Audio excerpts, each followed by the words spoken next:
Officers SDPOs కూడా కొద్దిగా ఫ్రీక్వెంట్గా విజిట్ చేసి ఆ పాయింట్ బుక్స్లో కూడా ఎంట్రీ చేస్తున్నారు. సో ఎవరు ఉంటున్నారు ఏంటని చెప్పేసి కూడా వాళ్ళు కూడా విజిట్ చేయడం జరుగుతుంది. సో ఇది కాకోకుండా మనకు ఏదైతే ఇల్లీగల్ యాక్టివిటీకి సంబంధించి మనకు ఈ శాండ్ పాలసీ ఇంప్లిమెంట్ అయినప్పటి నుంచి ఇప్పటివరకు దాదాపు మనము 182 కేసెస్ మనము రిజిస్టర్ చేసాము. దాదాపుగా ఒక 353 మంది మీద మనం కేసులు పెట్టడం జరిగింది. సో 298 వెహికల్స్ మనము సీజ్ చేసాం ఇప్పటి వరకు. సో ఇల్లీగల్ యాక్టివిటీకి సంబంధించి సో మనకు 3 రకాల సోర్సెస్ ఉంటాయి. ఒకటి మా డిపార్ట్మెంట్ పరంగా మేము ఇంటెలిజెన్స్ మేము ఓన్గా డెవలప్మెంట్ చేసుకొని ఆ రైడ్స్ అవన్నీ కండక్ట్ చేస్తాం. 2 కామన్ పబ్లిక్. సో వాళ్ళ నియర్ బై ఏరియాస్లో ఏదన్నా లీగల్ యాక్టివిటీ ఉంటే కూడా మనకు వాళ్ళు ఫోన్ చేసి చెప్పినప్పుడు ఇమీడియట్గా మనం లోకల్ పోలీస్కి చెప్పి మనం రైడ్స్ చేస్తున్నాం. At the same time media ద్వారా కూడా మనకు ఇన్ఫర్మేషన్ వచ్చినప్పుడు కూడా మనము యాక్చువల్గా రైడ్ చేయడం జరుగుతూ ఉంది.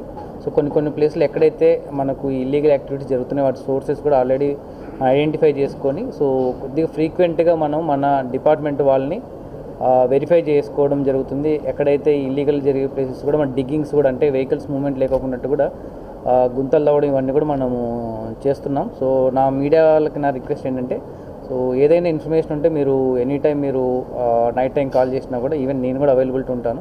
చెప్పినట్టు ఇమ్మీడియట్గా మనం కూడా రైడ్ చేయడం జరుగుతుంది.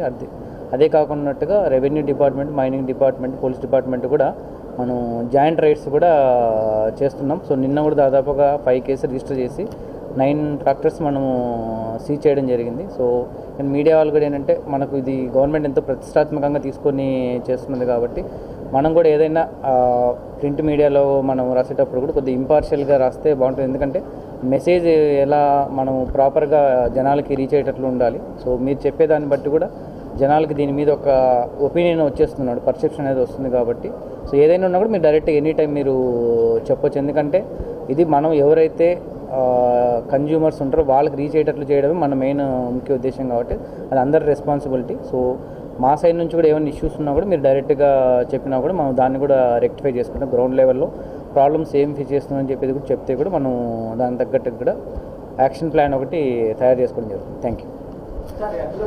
దాని కానీ అదనంగా డిమాండ్ వచ్చినట్లయితే కొద్దిగా డౌట్ పడాల్సినది. ఎందుకంటే మనకు అంత క్రెడాయి వాళ్ళతో కూడా మాట్లాడి ఉన్నాము, బిల్డర్స్ కూడా మాట్లాడి ఉన్నారు, లోకల్గా మన డిపార్ట్మెంట్స్తో కూడా మాట్లాడి ఉన్నారు. సో 3500 కానీ అదనంగా డిమాండ్ మనకు జిల్లాలో ఉండడానికి అవకాశం లేదు. ఎందుకంటే అంత ఉంటే మనం జిల్లాలోనే ప్రతి ఒక్క యాక్టివిటీస్కి మనం శాండ్ ఇవ్వచ్చు. సో ఇక్కడ ఇష్యూ ఏంటంటే ఒకవేళ మీరు చెప్పినట్టు ఎవరైనా కూర్చొని ఎక్కువ క్వాంటిటీ మల్టిపుల్ దీని నుంచి బుక్ చేసేసి రీసేల్ చేసిన పరిస్థితి ఉంటే మనకు ఈ నెంబర్ దాటిపోవడానికి అవకాశం ఉంది. సో అది కరెక్ట్ చేసుకోవడానికి మనం ఏం చేస్తున్నామంటే 2 రకాల యాక్టివిటీ. ఒకటి సిస్టంలో వ్యాలిడేషన్స్ పెట్టుకోవడం.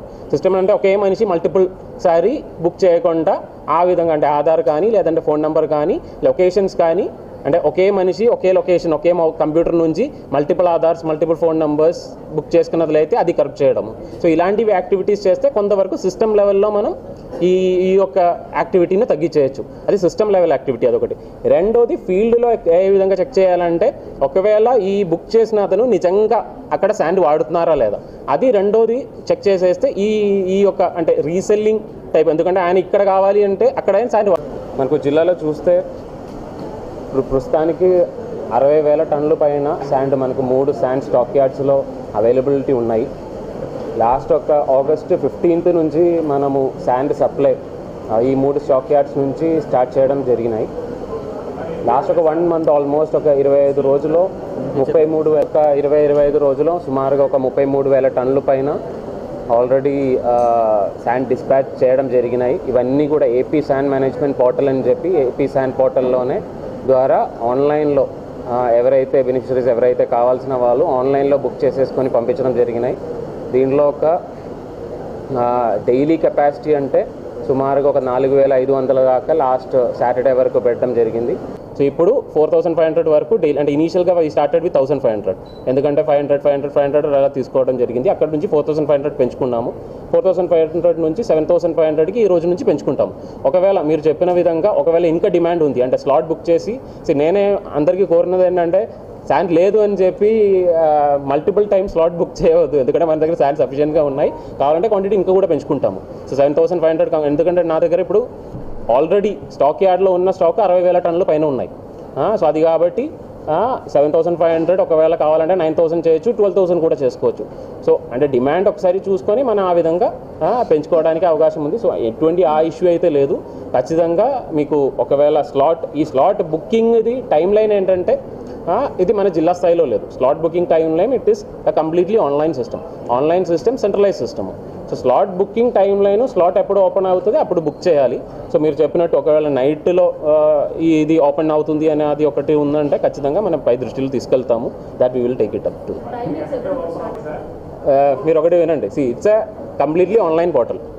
ఆన్లైన్లో జిల్లా స్థాయిలో మనకు ఉన్న ఇదేంటంటే ఎంత క్వాంటిటీ డైలీ డిస్పాచ్ చేయగలుగుతారో అంతవరకు మనం ఫిక్స్ చేయగలుగుతాము.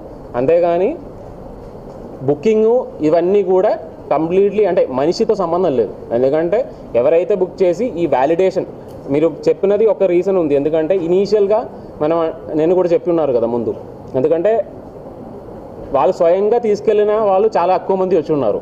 సో రీజన్ మేబీ ఏంటంటే ఒకవేళ రీసేల్ చేయాల్సిన వాళ్ళు ఎక్కువ మంది నమోదు చేసేసుకొని తెచ్చుకోవడానికి అవకాశం ఉంది.